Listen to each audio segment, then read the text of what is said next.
रात का समय। घनघोर बारिश। 10 लोग एक पुरानी हवेली में शरण लेते हैं। अंदर झूमर जल रहे हैं और माहौल बहुत मादक और सुंदर है। ठाकुर विक्रम, ऊपर से देखते हुए आइए। इस मायावी हवेली में आप सबका स्वागत है। यहाँ वो सब मिलेगा जो आप चाहते हैं। पर याद रखना, जो चीज़ यहाँ की है वो यहीं रह जाएगी। सेठ धनपत, सोने की मूर्तियों को छूते हुए, सरला देखो। अगर इनमें से एक भी मूर्ति हमारे घर चली गई तो हमारी 7 पीढ़ियां राज करेंगी। सुगंधा, दर्पण में खुद को निहारते हुए, मुझे धन नहीं चाहिए। काश मेरी ये जवानी और ये रूप कभी फीका न पड़े। आर्यन कोने में खड़ा है। तभी माया लाल साड़ी में उसकी ओर बढ़ती है।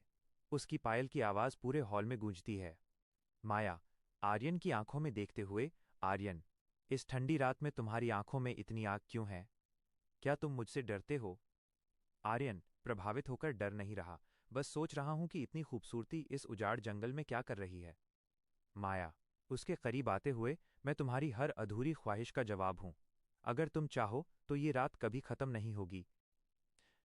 दृश्य 2। डरावना मोड़ और सजा। अचानक संगीत धीमा और डरावना हो जाता है। चीखें सुनाई देने लगती हैं। सुगंधा अचानक चिल्लाती है, मेरा चेहरा, मेरा चेहरा क्या हो रहा है? हॉरर दृश्य। सुगंधा दर्पण में देख रही है कि उसका चेहरा धीरे धीरे पिघलकर एक बेजान पत्थर जैसा हो रहा है। उसकी आंखें और मुंह गायब हो रहे हैं। वो एक मूर्त स्टैचू बन जाती है। सेठ धनपत, सोने की मोहरें बटोरते हुए, ये सब मेरा है, मेरा। आह! खौफनाक दृश्य। धनपत के हाथ सोने के रंग के होने लगते हैं। उसका पूरा शरीर सख्त धातु में बदल जाता है। वो हिल भी नहीं पाता और एक सोने का पुतला बनकर रह जाता है।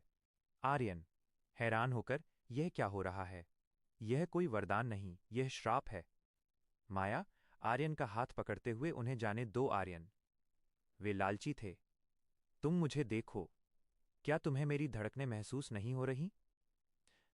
दृश्य 3। अंतिम संघर्ष और नैतिकता। पुस्तकालय में वीर प्रताप और सरला एक दूसरे को बचाने की कोशिश करते हैं, लेकिन उनकी वासना उन्हें पत्थर बना देती है।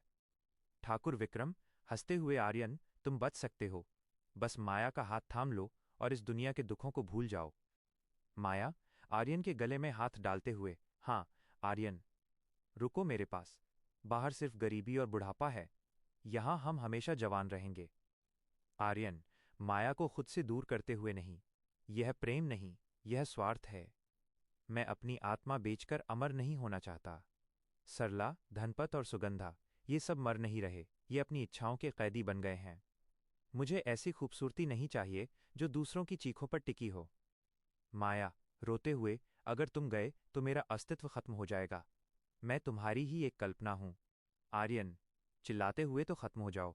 मुझे सच की मौत मंजूर है, लेकिन इस झूठ की जिंदगी नहीं। आर्यन एक पीतल का बड़ा दिया उठाकर बीच के बड़े आईने पर मारता है। एक भयानक चीख के साथ सब कुछ बिखरने लगता है। दृश्य 4। सुबह का सवेरा। अंधेरा और फिर धीरे धीरे सूरज की रोशनी। आर्यन की आंखें खुलती हैं। वो उसी हवेली के खंडहर के बाहर पड़ा है। हवेली अब सिर्फ टूटी फूटी दीवारों का ढेर है। बाकी लोग भी वहां धीरे धीरे उठते हैं। सेठ धनपत के हाथ में अब सोना नहीं, बल्कि सूखी पत्तियां हैं। सुगंधा का चेहरा सामान्य है, पर उसका घमंड अब डर में बदल चुका है। पंडित दीनानाथ, आर्यन से, बेटा, आज तुमने हमें हमारे ही अंधेरे से बचा लिया। आर्यन खंडहर को देखते हुए, हवेली तो बस एक बहाना थी पंडित जी। असल परीक्षा तो हमारे चरित्र की थी।